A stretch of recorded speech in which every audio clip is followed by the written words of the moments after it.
Hey everyone. So I just wanted to take some time to actually address a couple of things that I saw um, that were recurring on the comments of the videos. But first, what I want to do is I want to say thank you for all of the support.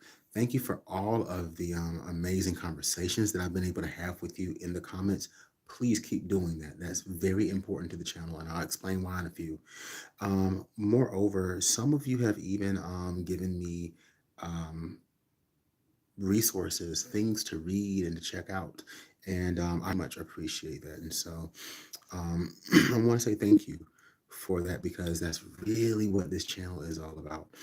Um, but yeah, so what I want to do is in my life, this is going to be a great casual and it's going to be an opportunity to just kind of speak from my dome and give to you some of what I've been thinking about since I've been able to read through your comments on my videos. Um, so one thing that I saw coming up a lot, and I think is actually a very interesting conversational piece, is this. Some people were saying you're using academic language, or your videos can be a little jargony. Um, and so, one, I think that if you get to know me in time, you'll see that a lot of my videos are actually pretty kind of close to how I talk regularly. Um, I do write scripts for those because I want to make sure that I don't ramble and I get a lot of information in, and then I really focus on that information and I get um, a good chunk of information in a short amount of time. I really don't want to do videos that are more than about 20 minutes long just because um yeah, watching a video on some of these topics for an hour and a half, that gets to be a lot. But regarding the language, so years ago when I asked a question on Facebook. I asked people, what makes a word a big word to you? And after a pretty thorough discussion, I saw a lot of different comments um, that kind of summed up what I thought it was going to be. One, it could be a situation where there's a word with that's actually big because it has a lot of letters, like a long word. It could be a word that has a lot of syllables. Um, it could be a word that is oftentimes thought of as archaic or that is not used as much. For instance, the word praxis, which basically means something very similar to practice, right? And even though praxis is the shorter word, it is still considered a big word comparatively. Words with foreign phonemes, like if you were to see the word hors d'oeuvre written, and then lastly, and I think this is where the academic jargon comes in, words that belong to certain people, certain professions. So the words like epistemology or ontology belonging to people who are in the arena of philosophy or sometimes to a certain extent maybe social sciences. Um, and I guess I just have to say that I didn't grow up with that relationship to words. I didn't grow up thinking that words were outside of my reach. I was very fortunate in that, my mother is a teacher. Both of my parents were college educated individuals. Um, there was a period of time I remember where some grocery store that we would go to would actually give out, like for a certain amount of groceries that you bought, they would give a volume of the encyclopedia. And so my mom would just, she had several volumes of encyclopedias. My dad would bring stuff like old atlases into the house so that I could see how the world has changed over time. Um, we had a couple of the unabridged dictionaries of the English language. And so, anytime that there was a word that I didn't know or whatever, I always felt free to go and look it up. I guess you can say that my relationship to words has never been one of intention. With that said, what I want to do is I want to acknowledge, first of all, that there are people who do use words in a weaponized manner to keep people from being able to get to certain kinds of knowledge. And that happens a lot in academia. And so, because of that, I do realize that that has, in and of itself, created a kind of antagonism wherein people feel that to use those words is to try to keep somebody away from that knowledge, which is why, for me, one of the most important things about my channel is this. I've seen several of you say, "Oh, I had to go back and watch that 2 or 3 times." Please do. You know, that's what it's here for.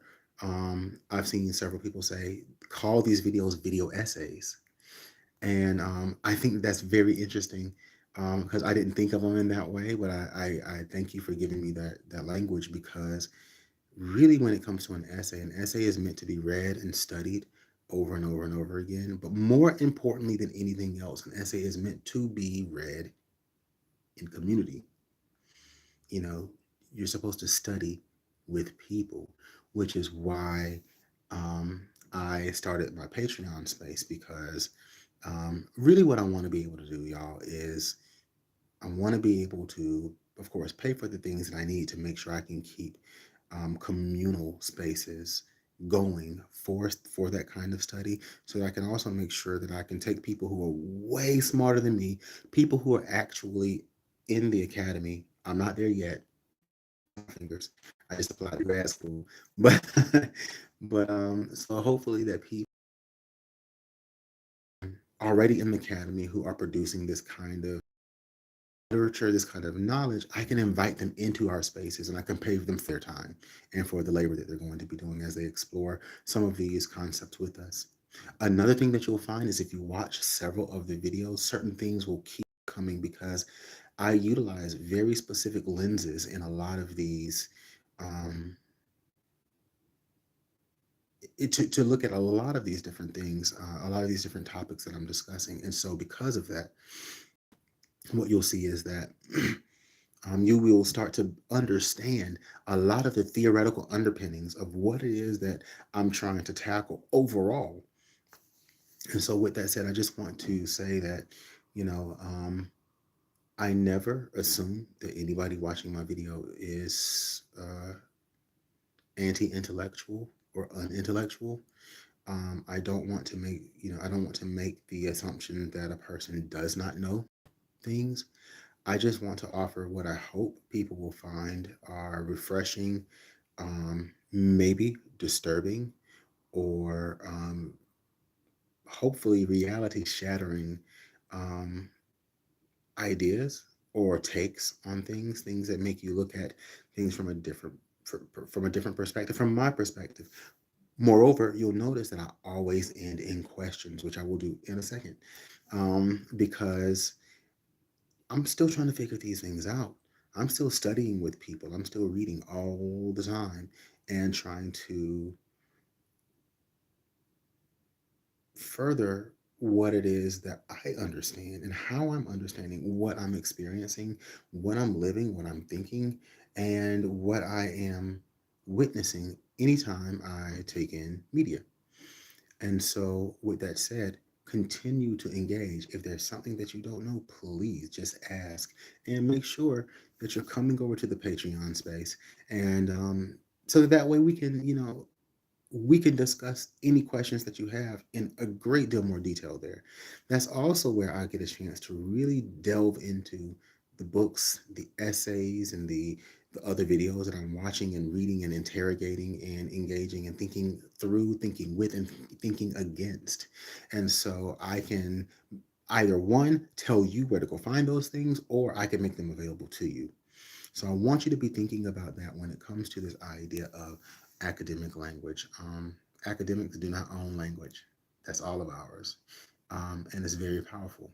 With that said, lately I have been very, very, very, very deep in my psychoanalytic bag. And for those of you who are at all familiar with psychoanalysis, especially when we start talking about coming into Lacanian psychoanalysis, we know the importance of language, and language can be said to be why we suffer, but it's also we create and how we can also destroy and how we can undo suffering. Or so I believe. I'm not sure about that yet. See? So, one thing that I have been noticing though is, and I saw a video the other day of about loneliness, and the character was a little cute cartoonish kind of um, representation of death. And death is lonely because every time he touches anything that, or every time it touches anything that is um, that it wants to make friends with, of course, the thing dies. And so I wanted to think, hey, Helio, I saw you pop up and say hi. Thanks for being here. But but what I wanted to do is I wanted to think about how it is that we utilize, or how we use language, and how we utilize stories, and what the power of story is and has been in human cultures across time. Um, in a video that will be coming out this week, I'll be talking a little bit about why it is that people are proposing that there is such thing as a black person, why the darkest peoples on earth have been called black. Um, and I guess I can kind of give y'all this, but this the idea of taking something that has no concept, or that we have a hard time conceptualizing, giving it a body, and then dealing with that body as the representation for that concept. We do this all the time, and I realize this with this video of death as like a little lonely kind of character. Technically, if we were to talk about what death is not really a thing as much as it is the lack or the cessation of a thing, right? Death is just the absence of life. And death is the absence of life wherein something had been living, or something that we could consider living, right? So if it's nothing, then why do we, across cultures, across time, create something of it? Whether it is Hades, or the Shinigami, or the Grim Reaper. Similarly, if we look at Marvel Comics, we have several different types of uh, concepts that are anthropomorphized, such as oblivion and eternity and death. Also, they're entities that, if you operate on a powerful enough level within the Marvel comic universe, you can actually interact with these things, right? And so my question now becomes, we clearly utilize stories, we utilize characters. In psychoanalysis, one of the biggest stories used is, of course, Oedipus. We utilize stories and characters to carry so much of our meaning. We look at the myths and the stories and the songs of cultures. Um, and for many ancient cultures, this is the primary way that they actually hold their knowledge and then transmit their knowledge. So I don't like to think of myth as something that people created because they didn't understand the world. It was precisely what they understood of the world wrapped up in a story, so that what they understood could be transmitted over and over and over again, with a degree not only of accuracy, but also the story is able to be altered so that it can fit the knowledge set of the people in a different time or in a different place. And so, with that said, and with me giving you kind of a little bit of what I'm going to be talking about in the video coming up Wednesday regarding anti Blackness, is it possible for us to utilize the power of story to undo the way that we understand living and life and knowing in the world that we have at current? Is there a way for us to write a story that frees us, that frees everyone from the hold that anti-blackness has on the world, is there a way for us to write or craft a story that does not require the villainous, the terroristic, the scary idea of the dangerous black other, of nothingness, of oblivion, of death? So I'm asking this question because I hope that once I get into grad school and start studying psychoanalysis and philosophy, the purpose is actually because I want to create art. And we'll get into that a little bit later too, in another video, a little bit about what more of the goals for this particular company is going to be. So anyways, I just want to address those two things.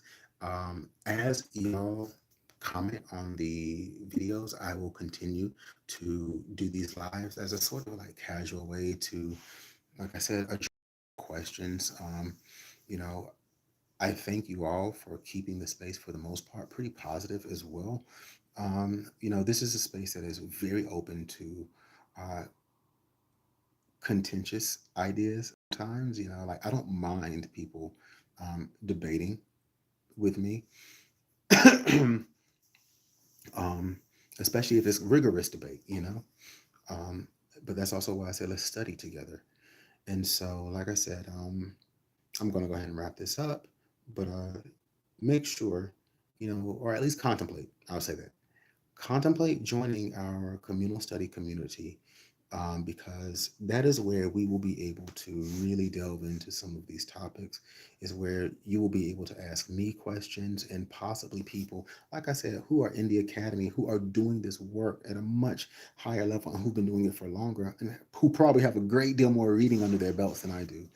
Um, so that we can all learn together. We can all push ourselves as far as what we know, and hopefully, in pushing ourselves on what we know, we can push ourselves on what we create and what we birth in the world, or what we decide to take out of it. Y'all, be well, and once again, please like, share, subscribe, hit the notification button, and check out our Patreon. I'll talk to y'all soon.